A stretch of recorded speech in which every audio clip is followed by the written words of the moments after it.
নমস্কার। আজকের এই ভিডিওতে কয়েকটা পয়েন্ট আপনাদের সামনে তুলে ধরব। প্রথম কথা হচ্ছে যে ডেটাটার উপর নির্ভর আমি করছি আহ, বেশি করে ইনভেস্টমেন্ট করার জন্যে বাজারে, কোন ডেটার উপর নির্ভর করছি সেটা। আরেকটা যেটা আই ওপেনার ব্যাপার আমাদের সামনে বাজার তুলে ধরছে যে অনেক বিনিয়োগকারীরা, স্পেশালি যারা মিউচুয়াল ফান্ডে আছেন বা বিনিয়োগকারী ইন জেনারেল, তারা মার্কেট থেকেও একটু বেরোচ্ছেন, তার ডেটা অ্যামফিতে এসেছে। সেটা নিয়ে একটু আলোচনা করব। এর রিপারকেশন কি হতে পারে, কারণ ডিআইআইরা বা প্রকারান্তরে মিউচুয়াল ফান্ড ইনভেস্টররাই তো বাজারকে সাপোর্ট দিয়ে রেখেছে। তারা কেন, তারা যদি চলে যায় তাহলে কি হবে, এই জিনিসগুলো বা আমরা যারা জানি যে বাজার তো এখন উপর থেকে প্রায় 20%, বিভিন্ন স্টক 40% পর্যন্ত কারেক্ট করেছে। তো এই সাইকেলটা কতক্ষণ থাকবে এবং বটম তৈরি করার প্রসেসটা কি, এই তিন চারটে পয়েন্ট নিয়ে আলোচনা করব। প্রথম কথা আসি আমি যে যে পয়েন্টটার উপর নির্ভর আমি করছি যখন আমি ফুল ডিপ্লয়মেন্টের দিকে আস্তে আস্তে যাব আমার ক্যাপিটালের ইনভেস্টমেন্ট পারপাসে বলছি, সেটা হচ্ছে এফআইআইদের ডেটা। ওয়ান অফ দ্য কারণ হবে এফআইআইদের ডেটা। এফআইআইরা কি করছিল যদি আপনারা জানেন তাহলে জাস্ট এক দেড় বছর পিছনে যান, চায়নার মার্কেট নিচের দিকে যাচ্ছিল, মানে চায়না থেকে পয়সাগুলো বের করে এফআইআইরা এখানে পয়সাটা ইনভেস্ট করছিল দেড় দু বছর আগে, এবং আমাদের বাজারেও তেজি করছিল। এখন আমাদের বাজার থেকে ওরা বেরোচ্ছে, যেসব জায়গায় একটু ভালো রিটার্ন ওরা পেয়েছে। দেড় দু বছরে যদি দেখেন ওরা কিন্তু ভালো প্রফিট করেছে। তো এবার প্রফিটের টাকাটাকে তারা বার করছে, বার করে তারা এখন চায়নাতে ইনভেস্ট করছে। চায়নার কয়েকটা স্টক বা ইন্ডেক্স এখন কিন্তু একটু বাড়ছে, মানে কম্পেয়ার্ড টু দেড় বছর আগে যা ছিল। তো এইটা তারা কি করছে, তাদের জন্য আমরা ইমার্জিং মার্কেট, তো ইমার্জিং মার্কেটের মধ্যে তারা চার্নিংটা করছে। যখন তাদের চায়নাকে খারাপ লাগছিল, চায়না থেকে প্রফিট বুক করে এখানে এসেছে, এখানের রাইড করে নিল দেড় দু বছর, তারপর এখান থেকে প্রফিট বুক করে আবার চায়নার ভ্যালুয়েশন ভালো লাগছে সেখানে যাচ্ছে। এই ব্যাপারটা চলছে। তো এফআইআইরা যখন আবার ফিরে আসবে, এবং আসবেও, আজকে না হোক 3 মাস বাদে 6 মাস বাদে আসবে, সেটা কোনো মানে সেটা শুধু শুধু সময়ের অপেক্ষা। কারণ যখনই এবং কখন আসবে একটু আপনাদের বলি। আহ, তখনই আসবে যখন তারা মাল ওঠাবার মতো লিকুইডিটিও পাবে। কখন পাবে? এখন এখন যদি সে একটা স্টক কম দামে কিনতে চায়, শুধুমাত্র এফআইআইদের কেনার জন্য সেই স্টকটা 20-30% বেড়ে যাবে। এফআইআই তো আর 1-2 কোটির জিনিস কিনবে না, তাদের কেনার জন্যই দামটা, স্টকের দাম, specially small cap mid cap, 40% বেড়ে যাবে। হ্যাঁ, এফআইআইরা স্মল ক্যাপ মিড ক্যাপেও করে, এই নয় যে সব এফআইআইরা মানে শুধু লার্জ ক্যাপেই করে, লার্জ ক্যাপেও করে, কিন্তু স্মল ক্যাপ মিড ক্যাপে যে একদম করে না তা নয়। এবং লাভটা তারা বিগত দেড় বছর দু বছর স্মল ক্যাপ মিড ক্যাপ থেকেই পেয়েছিল। এবং এখন যে স্মল ক্যাপ মিড ক্যাপের কারেকশনটা দেখছেন, বিভিন্ন এফআইআইরা বেরিয়ে গেছে বলেই সেইখানে কারেকশনটা বেশি হয়েছে। লার্জ ক্যাপে তো কারেকশন এমন কিছু বেশি হয়নি। ক্র্যাশ যদি বলতে যান তাহলে মিড ক্যাপ স্মল ক্যাপেই বেশি হয়েছে। তো এইবার তাদের জন্য ভেবে দেখুন, আপনি যদি এফআইআই হতেন কিভাবে ভাবতেন। আপনি তখনই লিকুইডিটি পাবেন যখন রিটেলাররা একদম মানে সর্বশান্ত বলছি, একদম মানসিকভাবে ভেঙে পড়ে জিনিসগুলোকে হাত থেকে বার করে দেবে। এখনো যারা নিচের দিকে কিনেছেন 2022-এর দিকে, 2023-এর দিকে, তারা এখনো কিন্তু একটু পজিটিভে আছেন। যারা নিচের দিকের কেনাটা, অ্যাভারেজ প্রাইস যদি দেখেন নিচের দিকের যে কেনাটা, সেটা এখনো পজিটিভে আছেন। কিন্তু সেটাও এফআইআইরা চায় না। যখন সর্বশান্ত হয়ে একদম শেয়ার মার্কেট জুয়া, শেয়ার মার্কেট বাজে বলে যখন লাস্ট জিনিসটাও রিটেলাররা বেচে দেবে, তখন এফআইআইরা আসবে কিনতে। কারণ তখন সব থেকে মার্কেটে লিকুইডিটিটা তারা বেশি পাবে, তখনই আসবে ওই শেয়ারগুলোকে অ্যাকুমুলেট করতে। সেটা কখন হবে? যখন মন আমাদের একদম ভেঙে যাবে। মানে এটাই হয়ে এসেছে বিভিন্ন বিয়ার মার্কেটের শেষের দিকে, যখন আবার বুল রান শুরু হয়। ইতিহাস সাক্ষী আছে, কোভিডটাকে বাদ দেবেন, কোভিডটা তো অন্যরকম ছিল, অন্য যত বিয়ার মার্কেটের থেকে আবার নতুন করে যে ঘুরে দাঁড়িয়েছে সবকটাতে দেখবেন। বিয়ার মার্কেট কেন বলছি, স্মল ক্যাপ মিড ক্যাপ নিয়ে বলছি, লার্জ ক্যাপে বিয়ার মার্কেট এখনো আসেনি, কিন্তু স্মল ক্যাপ মিড ক্যাপে, স্পেশালি স্মল ক্যাপে যদি আমি বলি, তো সেখান থেকে আবার ঘুরে দাঁড়াবে এই জন্যই। একটা আর্নিংও আছে, তখন দেখবেন যখন আসবে আর্নিংও আস্তে আস্তে বাড়তেই থাকবে, কারণ এফআইআররা যখন আসবে তখন তারা রিসার্চ করেই আসবে, ওই আমার আপনার মতো না বুঝে চলে আসবে না। তারা আর্নিং আগে ভালো হয়েছে বলে আসবে না, পরে ভালো হবে এটা জেনে আসবে। তারা ম্যানেজমেন্টের সাথে কথাবার্তা বলবে, আগে থেকে জানবে এইসব। রিটেলাররা আমরা screener.in ইউজ করি, তেমন এফআইআইরাও screener.in বা অন্যান্য জিনিস ইউজ করে আসবে পাস্ট ডেটা দেখে, তা কিন্তু নয়, এটা মনে রাখবেন। তারা ফিউচার দেখে, যে ফিউচারের প্রসপেক্ট কেমন সেটা ভেবে নিয়ে অ্যানালিসিস করে মার্কেটে বা স্টকে ইনভেস্ট করে। সুতরাং তারা আসবে, কিন্তু দামটা তারা এমন জায়গায় চায় যেখানে তাদের কেনার জন্যে দাম খুব একটা বেশি রিয়্যাক্ট করবে না। সেটা কখন হবে? যখন ওই আমরা হতদম হয়ে সব কিছু বেচে দেবো তখন।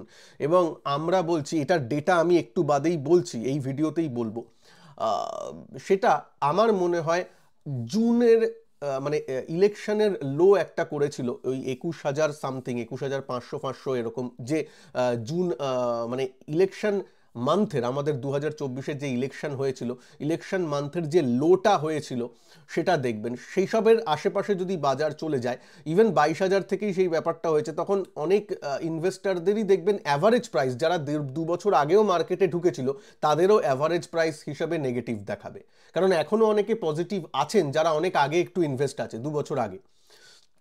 কিন্তু সেইটাও যখন জিরো দেখাতে শুরু করবে তখন একটু হতোদ্যম চলে আসবে। এখন আপনারা বলবেন, না দাদা আমি একটাও বেচবো না, আমি জানি। হ্যাঁ, একজন দুজন আমাদের মধ্যে স্ট্রং ইনভেস্টার হবে, তারা ধরে রাখবে জিনিস, সেটা ভালো স্টক ধরে রাখবে, সেটা আমিও চাই। আপনারাও চ্যানেলগুলো দেখছেন, এখন অনেক আপনারা এই হয়েছেন। কিন্তু ডেটা কি বলছে? এবার আমি আসি ডেটায়। ডেটা বলছে, অ্যামফির ডেটা প্রকাশিত হয়েছে, দেখে নেবেন। সেখানে বলা হচ্ছে এই যে পতনটা শুরু হয়েছে, তারপর ডিসেম্বর জানুয়ারিতে, স্পেশালি ফেব্রুয়ারির ডেটা এখনো আসেনি, জানুয়ারির ডেটা বলছে যে নতুন এসআইপি যা ফোলিও তৈরি হয়েছে তার থেকে বন্ধ হয়েছে বেশি। তার মানে লোকে এসআইপি বন্ধ করছে, বুঝতে পারছেন? মিউচুয়াল ফান্ড থেকে রিডেমশনও আসছে এবং এসআইপি বন্ধ হচ্ছে, যেটা আমার মতে একদমই করা উচিত নয়। কিন্তু আমি আপনি বললেই তো সবাই শুনবে না।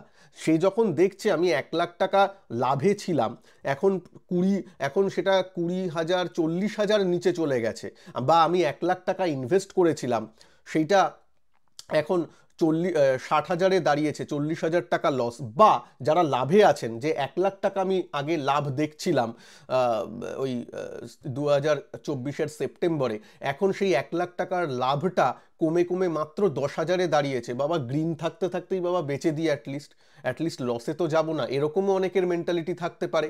আমার আপনার মেন্টালিটি সেই থাকা উচিত নয় আমি বলছি, কিন্তু অনেকের তো থাকতে পারে, এবং সেটা হচ্ছে, ডেটা তাই বলছে। আবার যদি কেউ বলেন যে ভয় দেখাতে এসেছেন, তো ডেটাকে অ্যামফির সাথে লড়াই করুন না, আপনি আমাকে কেন বলছেন?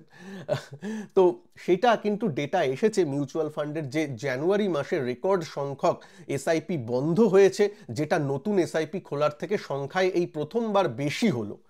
ঠিক আছে, মানে ট্রেন্ডটা বাড়ছে। এই ফেব্রুয়ারি মাসে কি রিপোর্ট আসে জানা নেই, সেটা একটু দেখতে হবে। কিন্তু এরকম হচ্ছে, মানে ইনভেস্টাররা আস্তে আস্তে একটু ধৈর্য হারিয়ে ফেলছে, মানে লিকুইডিটি বাজারে দিচ্ছে, তারা বেচছে মানেই তো লিকুইডিটি আসছে অন্যদের, যারা কিনবে এই সময়টায়। এইবার প্রবলেম হলো, ওই বললাম, আবার যখন মানে সব রিটেলাররাই একদম হাহাকার মেচে যায়, সব হয়, তখন কিন্তু এই আছে। এখনো কিন্তু হাহাকারের মতো হয়নি ব্যাপারটা। মানে হাহাকার কি দেখছেন? হ্যাঁ, সেটার একটা কারণ যে এখনকার দিনের ইনভেস্টাররা গত 5 বছর আগের ইনভেস্টারদের থেকে একটু সজাগ সচেতন। কিন্তু তার একটা খারাপ দিকও আছে, যে যারা কোভিডের পরে যারা এসেছেন তারা কিন্তু সেই অর্থে বিয়ার ফেস দেখেনি। মাঝখানে যদি একটু কারেকশন হয়েও থাকে, 2022-23-এ একটু কারেকশন হয়েছে মাঝে মাঝে, 5% 6% বাজার নিচে নেমেছে, কিন্তু নামার সাথে সাথেই উঠে গেছে। এরকম প্রলংড নামা 5 মাস ধরে সেটা কিন্তু হয়নি। তাই জন্যই প্রবলেমটা, যে কতক্ষণ আর রিটেলদের ধৈর্যটা থাকবে। যারা ধৈর্য রাখতে পারবেন, ভালো স্টক নিয়ে আছেন, তারা তো ভালোই, কিন্তু বেশিরভাগ সংখ্যক, যদি 90% লোকও না রাখতে পারেন, সেক্ষেত্রে যে লিকুইডিটি আসবে, এফআইআইরা কিন্তু তার জন্য ওয়েট করে। যাই হোক, তবে একটা ভালো দিক, যে এফআইআইদের সেলিংয়ের প্রেশারটা মানে কম্প্যারিটিভলি কমেছে। এখনো সেলিং ফিগারটা যায়নি, কিন্তু এফআইআইরা বাই কখন করছে আমি সেই দিকে নজর রাখবো, এবং সেই অনুযায়ী আমি নিজের পোর্টফোলিওকে, আমি স্মার্ট মানির সাথে থাকবো, সোজা কথা। তো আমি প্রিডমিনেন্টলি ট্রেডারও জানেন, ট্রেডিং মানসিকতা আছে, ট্রেডিংয়ে একটা কথা আছে যে স্রোতের বা ইনভেস্টমেন্টেও আছে যে স্রোতের সাথে গা ভাসাও। স্রোতের বিপরীতে যাওয়াটা আমাদের ছোটবেলা থেকেই শেখানো হয়, স্রোতের বিপরীতে সাঁতার কাটতে বেশি সময় লাগে বা করাও উচিত নয়। তো সেই জিনিসটা আমি মনে করি, অন্যরা যারা অন্য কিছু মনে করেন আমি তাদের এগেনস্টে নই, তারাও তাদের দিক দিয়ে ঠিক আছেন। এইবার আমি বলি যে এই দুটো ব্যাপার, তাই জন্য ওই মানে জুনের যে মানে ইলেকশনের লোয়ের দিকে কিন্তু একটু আমাদের নজর রাখতে হবে। বাজার কি সেখানে আসতেই পারে না, আমি সেটা বলছি না, এলে মানে যদি প্যানিক দেখা যায় তখন আমি আরো ভালো করে একটু বাইং এর দিকে যাব বলে আমার মনে হয়। আর যদি সেটা না আসে, আমিও চাই সেটা না আসুক, তাহলে এখানে তো একটু কনসলিডেট করবে, আমি একটু উপরে কিনবো, ঠিক আছে। আমি তো অলরেডি আমার ভিডিওতে দেখেইছেন, আমি 3 দিন আগের ভিডিওতে দেখে বলেছিলাম কেমিক্যাল সেক্টরের কিছু স্টকে আমি ইনভেস্ট করেছি। আমি ফিগারটাও বলেছিলাম কত টাকা আমি ইনভেস্ট করেছি, 3 দিন আগের ভিডিও আমার চ্যানেলে আছে। এইবার আমি আসব যে এই ট্রাম্পের ব্যাপারটা নিয়ে কি হচ্ছে এবং ইন্ডিয়ার জন্য সেটা কতটা ক্ষতিকারক বা ভালো কি জিনিস হচ্ছে সেটা একটু বলে নেব। তার আগে আজকে কিন্তু রাত 9টা থেকে ওয়েবিনার আছে, আজকে রাত 9টায় ইউটিউবে ওয়েবিনার আছে, সেখানে প্লিজ জয়েন করে নেবেন, আমার চ্যানেল ভিজিট করেও লিঙ্ক পেয়ে যাবেন। তাছাড়া আমার টেলিগ্রাম গ্রুপে কিন্তু আমি অলরেডি লিঙ্ক দিয়ে দিয়েছি, টেলিগ্রাম গ্রুপে জয়েন করবেন এই ভিডিওর নিচে দেওয়া ডেসক্রিপশন থেকে, ডেসক্রিপশনের মধ্যে আছে, বা আমার ফার্স্ট কমেন্টে, এই ভিডিওর ফার্স্ট কমেন্টে আমি আমার টেলিগ্রামের লিঙ্কটা দিয়ে দিয়েছি, ক্লিক করে জয়েন করে নেবেন। টেলিগ্রামে কিন্তু আমার লিঙ্ক দিয়েই জয়েন করবেন, সার্চ করে জয়েন করবেন না, আমার নামে অনেক ফেক চ্যানেল আছে। এইবার আসি ট্রাম্পের এই যে ট্রেড ওয়ার চলছে। দেখুন ওর ব্যাপারটা কি, ও ভোটের আগে প্রতিশ্রুতি দিয়ে এসেছিল যে আমি ট্যারিফের ব্যাপারগুলোকে মানে নর্মালাইজ করব, যেহেতু আমাদের উপর বেশি ট্যারিফ চাপানো হয়েছে আমরাও রেসিপ্রোকাল ট্যারিফ করব, এইটা প্রতিশ্রুতি দিয়ে সে ভোটে এসেছে। তো ভোটে আসার পর তাকে এই খেলাটা খেলতেই হবে। হ্যাঁ, তার দিক দিয়ে ভাবুন, তাকে এটা খেলতেই হবে, না হলে তো সে তার বিশ্বাসযোগ্যতা নিয়ে প্রশ্ন উঠবে, তাই না? তো তাই করছে, এটা জাস্ট একটু ভয় দেখানোর ব্যাপার, এগুলো এই করছে। না হলে দেখুন করার পরে বলছে মার্চ থেকে শুরু করতে চেয়েছিল, আবার পজ করে দিয়ে বলছে এবার এপ্রিলের 2 এপ্রিল থেকে সে শুরু করবে এই রেসিপ্রোকাল ট্যাক্সগুলো। মানে ও চাইছে যাতে এই ভয়টা দেখিয়ে আমি অন্যদের থেকে নিজের যে ট্যারিফটা সেটা কমাতে পারি, মানে অ্যাজ আ নেগোসিয়েশন প্লে করছে। কারণ ওর থেকে ভালো ব্যবসায়ী আমার মনে হয় কেউ নেই আমেরিকায়। হ্যাঁ, ও নিজে ব্যবসায়ী, ও ব্যবসায়িক মনোবৃত্তি জানে যে ট্রেড ওয়ার হলে আমেরিকাও শেষ হয়ে যাবে, সেটা আমি আপনি ভাবছি, ও জানে না ওরও যে ক্ষতি হবে ও খুব ভালো জানে। ও চাইছে যে এরকম একটা প্রেশার ক্রিয়েট করে যাতে নেগোসিয়েশনে যাওয়া যায়, ব্যাস এইটুকুনি। এইবার আমার মনে হয় যে একটা সময় এটা থেমে যাবে, কিন্তু ভারতের উপরও ও যে কথাগুলো বলছে, এই এখন ইন্ডিয়াকে নিয়েও অনেকবার বলেছে যে ইন্ডিয়া অনেক ট্যারিফ লাগাচ্ছে এবং আমরাও ট্যারিফ লাগাবো। ঠিক আছে, এই ট্যারিফটা যখন বাজার নিজের মতো করে কিন্তু অ্যাডজাস্ট করে নেবে, এর থেকে কত বড় বড় জিনিস গেছে ভাবুন না, মানে যুদ্ধ থেকে শুরু করে সবই তো আমরা দেখে নিয়েছি এই বছরে। তাতে যদি বাজারের কিছু না হয় তাহলে ট্যারিফে হ্যাঁ সাময়িকভাবে বাজার ক্ষতিগ্রস্ত বা একটা টালমাটাল হলেও দাঁড়িয়ে যাবে। যেমন ইউএস মার্কেট এখন খুব টালমাটাল হয়েছে, এখন এই প্রথম S&P 500 এই উইকে 4%-এর মতো মাইনাস হয়েছে, ন্যাসড্যাক তো তার থেকে বেশি, এবং 200 মুভিং অ্যাভারেজের প্রায় ভাঙো ব্যাপারটা করছে। তো এই ব্যাপারগুলো কিন্তু S&P 500 করছে বা ইউএস এর বাজার করছে, যেটা একটু চিন্তাদায়ক। কিন্তু আমার মনে হয় ট্যারিফের ব্যাপারগুলো একটু অ্যাডজাস্টমেন্ট হয়ে যাবে। ও এমন কিছু করবে না যে ব্যাপারটা খুব মুশকিলে পড়ে যায় ইউএস ইকোনমি, সেটা ও কখনোই চাইবে না। তো ভারতের উপর কি হবে, আমারও মনে হয় ভারত ঠিক একটা অ্যাডজাস্টমেন্টের ব্যাপার করে নেবে। মানে ভারতের যে প্রধানমন্ত্রী যারা আছে সেও খুব ব্যবসায়িক মনোবৃত্তি, তার খুব ভালোই জানেন, আমার আপনার থেকে ব্যবসাটা মনে হয় সে ভালো জানে। ট্রাম্পও ওইদিকে যে আছে সেও ব্যবসাটা বেশ ভালো জানে, সুতরাং দুজনই বানিয়া টাইপের লোক আছেন। সুতরাং আমার মনে হয় না যে সাময়িক একটু উথালপাথাল হবে, এটা তো স্বাভাবিক ব্যাপার, একটু অ্যাডজাস্টমেন্টগুলো হবে, কিন্তু তারপর ওভারঅল ঠিক হয়ে যাবে। মানে আমি বলতে চাইছি এর থেকেও খারাপ অবস্থা 2-3 বছরে আমরা দেখে এসেছি, মানে ইউক্রেন ওয়ার থেকে শুরু করে আরও কত কি হয়েছে, গাজা নিয়ে যুদ্ধ, তারপর ইসরায়েল, এইসব সব কিছু আমরা দেখে এসেছি, ওয়ার্ল্ড ওয়ার লেগে যাবে এইসব নিয়ে ব্যাপার সবই আমরা দেখে এসেছি। তাতে যদি না হয়, এখন এই কারণে জিনিসগুলো পড়বে না, আর যেগুলো জানা কারণ সেই কারণে বাজার কখনো পড়ে না, এটা নিশ্চয়ই জানবেন। আরেকটা কথা কি ভেবে দেখেছেন, গ্লোবাল মার্কেটে কিন্তু বিয়ার মার্কেট চলছে না, ইউএস মার্কেট বললাম উপর থেকে 4% কারেক্ট হয়েছে, বিয়ার মার্কেট অবশ্যই নয়, কিন্তু ইন্ডিয়াতে কিন্তু সেই মানে অ্যাটলিস্ট স্মল ক্যাপ মিড ক্যাপে বিয়ার মার্কেট চলছে। এই প্রথম একটু দেখা যাচ্ছে যে আগের কোভিড নিয়েও যতবার মোটামুটি ক্র্যাশ হয়েছে বা বিয়ার মার্কেট চলেছে, সব সময় কিন্তু গ্লোবাল এফেক্টে ইন্ডিয়া এফেক্টেড হয়েছে। কিন্তু এইবার মোটামুটি প্রথমবার দেখা গেল যে যে শুধুমাত্র ইন্ডিয়ার মধ্যেই ব্যাপারগুলো চলছে, অন্য জায়গায় কিন্তু অতটা হলেও কারেকশন চলছে না। আপনি ব্রাজিলের মার্কেট নিন, মানে এমার্জিং মার্কেটগুলো, ইউরোপের মার্কেট তো ভালোই চলছে, ইউএস এর মার্কেটও ঠিক আছে, ভালো রিটার্ন দিয়েছে। এখন এক সপ্তাহ দু সপ্তাহ একটু উপর থেকে কারেক্ট হয়েছে এই ট্রেড ওয়ার নিয়ে, কিন্তু সেটা বিয়ার মার্কেট একদমই নয়। আমাদের এখানে তো সেপ্টেম্বর থেকে, গত বছরের সেপ্টেম্বর থেকে কারেকশন শুরু হয়েছে।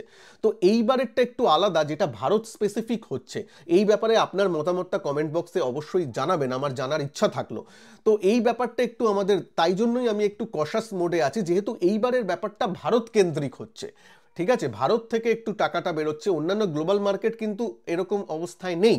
তো যাই হোক, এইটা গেল ব্যাপার। তো আজকে রাতে চলে আসুন, রাত 9টা থেকে ওয়েবিনার আছে, ওয়েবিনারের লিঙ্কটাও এই ভিডিওর এন্ডে আমি আবার দিয়ে দিলাম, একটু ক্লিক করে নোটিফাই মিটা করে রাখুন। আর আপনার কোনো প্রশ্ন থাকলে এখনই ওই নিচে করে রাখুন, যদি অ্যালাউ করে আপনি করে রাখুন। আর প্লিজ চ্যানেলটাকে সাবস্ক্রাইব করবেন, সাবস্ক্রাইব করে বেল আইকনকে প্রেস করে দেবেন, ভিডিওটাকে ভালো লাগলে একটু লাইক করে দেবেন। ভালো থাকবেন সবাই, নমস্কার, জয় হিন্দ, বন্দে মাতরম।